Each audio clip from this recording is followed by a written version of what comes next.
কাশী, বারাণসী, বেনারস, যে নামেই ডাকি না কেন এই শহরের নামের মাধুর্যে একটুও ঘাটতি পড়বে না। ইতিহাস হচ্ছে অতীত বর্তমানের অন্তহীন কথোপকথন। একথা কার্যত মিলে যায় বারাণসী আসলে, কারণ এই শহরের অলিতে গলিতে ইতিহাস কথা বলে। এই পর্বে চলুন আপনাদের ঘুরিয়ে দেখাবো মন্দিরের নগর বাবা বিশ্বনাথের শহর বারাণসী।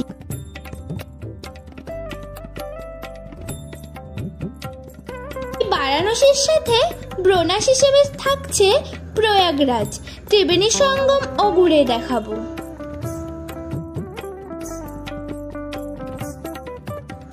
বারাণসী কিভাবে আসবেন? বারাণসী আসার সবচেয়ে সহজ ও সস্তা মাধ্যম হচ্ছে রেলপথ। দেশের যে কোনো প্রান্ত থেকেই বারাণসী আসার জন্য ট্রেন পাওয়া যায়। চলে এসেছি হাওড়া রেলওয়ে স্টেশনে। এখান থেকেই আমাদের ট্রেন দুন এক্সপ্রেস। আমরা গিয়েছিলাম 1309 দুন এক্সপ্রেস ধরে। আপনারা বেনারস আসার জন্য রাতের ট্রেনগুলি ধরতে পারেন, এক রাতে পৌঁছে যাবেন। এক্ষেত্রে দুন বিভূতি এক্সপ্রেস অথবা অমৃতসর মেল ধরে সহজেই পৌঁছে যাবেন। কলকাতা থেকে বারাণসী পর্যন্ত ট্রেনের ভাড়া পড়েছিল স্লিপার ক্লাসের 400 টাকার মতো। এছাড়াও অন্যান্য ক্লাসের ভাড়া নিচে স্ক্রিনে দিয়ে দিলাম।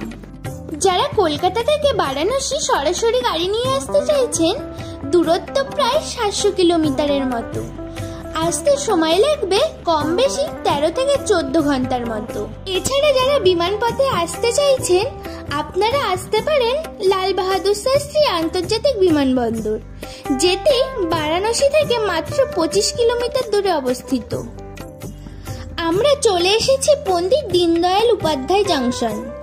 আপনারা বারাণসী পর্যন্ত সরাসরি টিকিট না পেলে আপনারা এই স্টেশনে নেমে তারপর কিন্তু এখান থেকে যাওয়ার জন্য অটো পেয়ে যাবেন। পণ্ডিত দীনদয়াল উপাধ্যায় স্টেশন ছাড়ার পরে আমাদের ট্রেন প্রবেশ করলো কাশীতে। এই কাশীর পরেই কিন্তু ট্রেন পৌঁছাবে বারাণসীতে।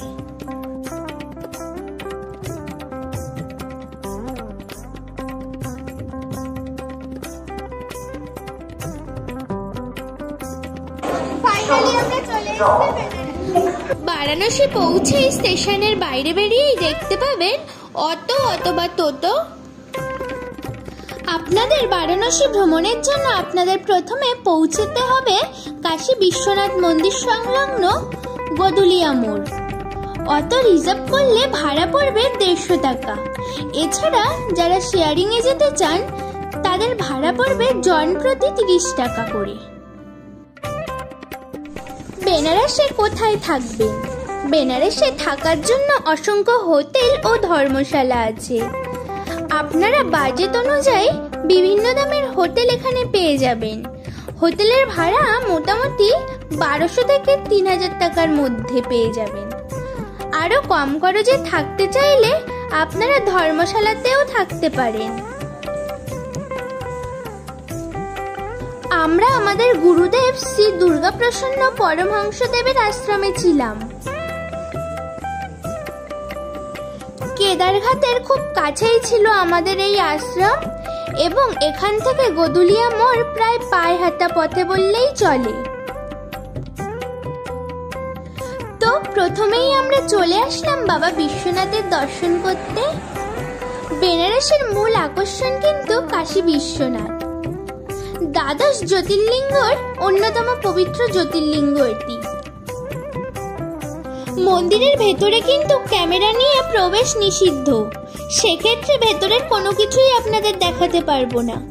তবে জ্যোতির্লিঙ্গ দর্শন বাইরের স্ক্রিন থেকেই আপনাদের করিয়ে দিচ্ছি।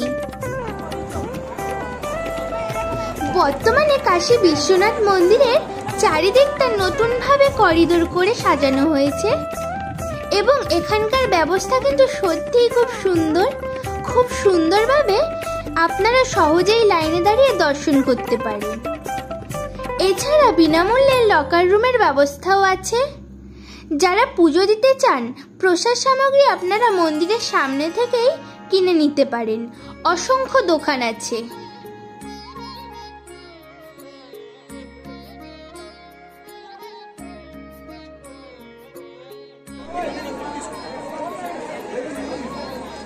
বাবা বিশ্বনাথের খুব সুন্দর দর্শন সেরে মন্দিরের একদম পাশেই মাত্র 1 মিনিট পায়ে হাঁটা পথে আমরা চলে আসলাম মণিকর্ণিকা ঘাটে। বেনারসের সবচেয়ে প্রসিদ্ধ ঘাট এটি। একটি শ্মশান ঘাট এবং পৌরাণিক মতে মাতা পার্বতী ও বাবা বিশ্বনাথ গঙ্গা স্নান করতে এসে এখানে মাতা পার্বতীর কানের দুল হারিয়ে গিয়েছিল, তাই এই ঘাটের নাম মণিকর্ণিকা ঘাট। এবং এই ঘাটে শ্মশানে যে চিতা জ্বলে তার আগুন কিন্তু কোনোদিনই নেবে না।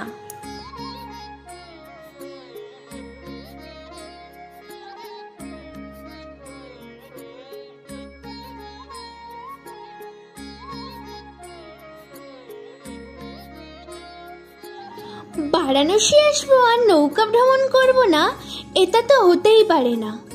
বেনারস আসলে আপনারা কিন্তু নৌকা ভ্রমণ অবশ্যই করবেন। শেয়ারিংয়ে ভাড়া পড়বে জন প্রতি 100 টাকা, আর রিজার্ভ করলে ভাড়া পড়বে 2500 থেকে 3000 টাকার মতো।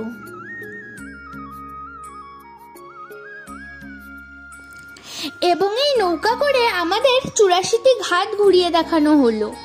মণিকর্ণিকা ঘাট থেকে কেদারঘাট, এবং এখানকার প্রত্যেকটা ঘাটের কিন্তু আলাদা আলাদা ইতিহাস আছে। এরপরে আমরা চলে আসলাম বেনারসের বিখ্যাত গঙ্গা আরতি দেখতে দশাশ্রমের ঘাটে। বারাণসী আসলে কিন্তু এখানকার গঙ্গা আরতি অবশ্যই দেখবেন, না হলে আপনাদের বারাণসী ভ্রমণ কিন্তু অসম্পূর্ণই থেকে যাবে। পুণ্ডরীকাক্ষা মঙ্গলায় তনো হরে।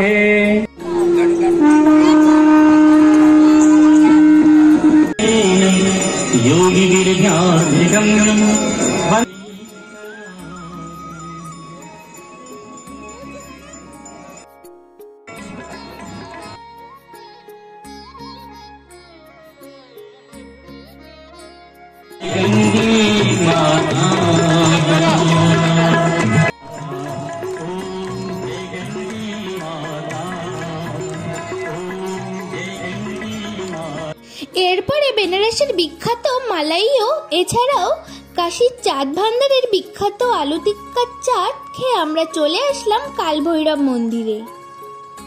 কাশীর কোতোয়াল হচ্ছেন বাবা কালভৈরব। কাশী বিশ্বনাথের দর্শনের পরে কিন্তু এই কালভৈরবের দর্শন অবশ্যই করবেন। প্রচন্ড ভিড় থাকায় আমরা মন্দিরের ভেতরে প্রবেশ করতে পারিনি, তাই বাইরে থেকে দর্শন সেরেছি। বেনারস ভ্রমণের দ্বিতীয় দিন 1000 টাকার বিনিময়ে একটি অটো রিজার্ভ করে আমরা বেরিয়ে পড়লাম বেনারসের সাইট সিন করতে। বারাণসী ভ্রমণের সাইট সিনের প্রথম দিনই চলে আসলাম বারাণসীর বিখ্যাত দুর্গা দেবীর মন্দির। এটি মা দুর্গাকে উৎসর্গ করে দুর্গা মন্দিরটি 18 শতকে নাটোরের রানী ভবানী নির্মাণ করেছিলেন। মন্দিরটি বারাণসীর খুবই প্রসিদ্ধ ও জাগ্রত মন্দির। এরপর আমরা চলে আসলাম তুলসী মানস মন্দিরে। এই জায়গায় বসেই কবি তুলসীদাস রামচরিত মানস রচনা করেছিলেন। এই মন্দিরের দেয়ালেই রামায়ণ খোদাই করা আছে। মন্দিরে রাম, সীতা, লক্ষ্মণ সহ একাধিক দেবদেবতার মূর্তি রয়েছে।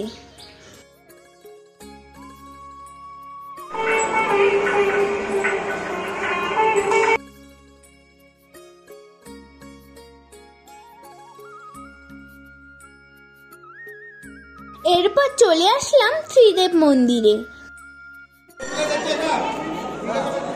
বেশ কিছু দেবদেবীর মূর্তি আছে এখানে।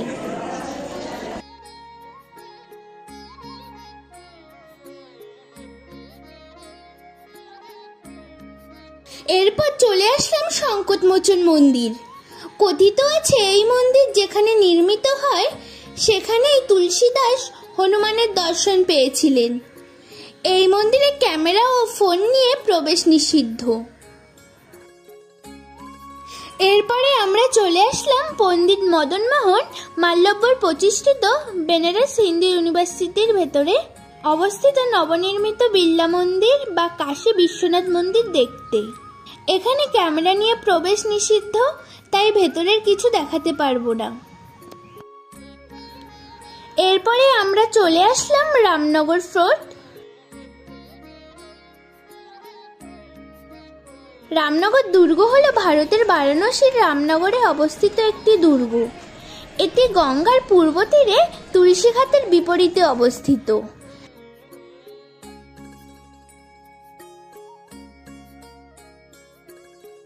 বেলেপাথরের তৈরি এই স্থাপনটি 1750 সালে কাশীর রাজা বলবন্ত সিং নির্মাণ করেছিলেন।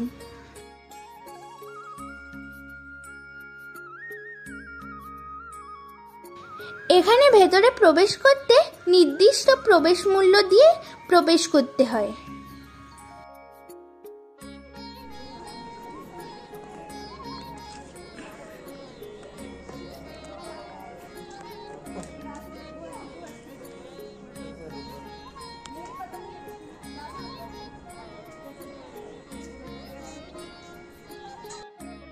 এইভাবেই বারাণসীর বিভিন্ন জায়গা ঘুরে দেখে বারাণসী ভ্রমণ করলাম। বারাণসী ভ্রমণের তৃতীয় দিন সকাল সকাল উঠে চলে আসলাম বারাণসী রেলওয়ে স্টেশনে। এখান থেকে আমরা সকাল 6টায় একটি প্যাসেঞ্জার ট্রেন বা লোকাল ট্রেন ধরে মাত্র 30 টাকার বিনিময়ে চলে আসলাম প্রয়াগ সঙ্গম রেলওয়ে স্টেশনে। বারাণসী থেকে প্রয়াগরাজের দূরত্ব 120 কিলোমিটার। আপনারা চাইলে বাসেও আসতে পারেন। প্রয়াগ সঙ্গম রেলওয়ে স্টেশন থেকে ত্রিবেণী সঙ্গমের দূরত্ব মাত্র 3 কিলোমিটার। 100 টাকার বিনিময়ে চলে আসলাম। ত্রিবেণী শব্দের অর্থ তিনটি নদীর সঙ্গমস্থল বা মিলন বিন্দু। ভারতের উত্তরপ্রদেশের প্রয়াগ রাজ্যে গঙ্গা, যমুনা ও সরস্বতী নদীর মিলনস্থল এটি। পুরাণ মতে ত্রিবেণীতে সরস্বতী নদীর অন্তঃসলীলা অবস্থায় যমুনার নিচে দিয়ে প্রবাহিত হয়েছে। এখানে প্রতি 12 বছরে একবার কুম্ভমেলা অনুষ্ঠিত হয়।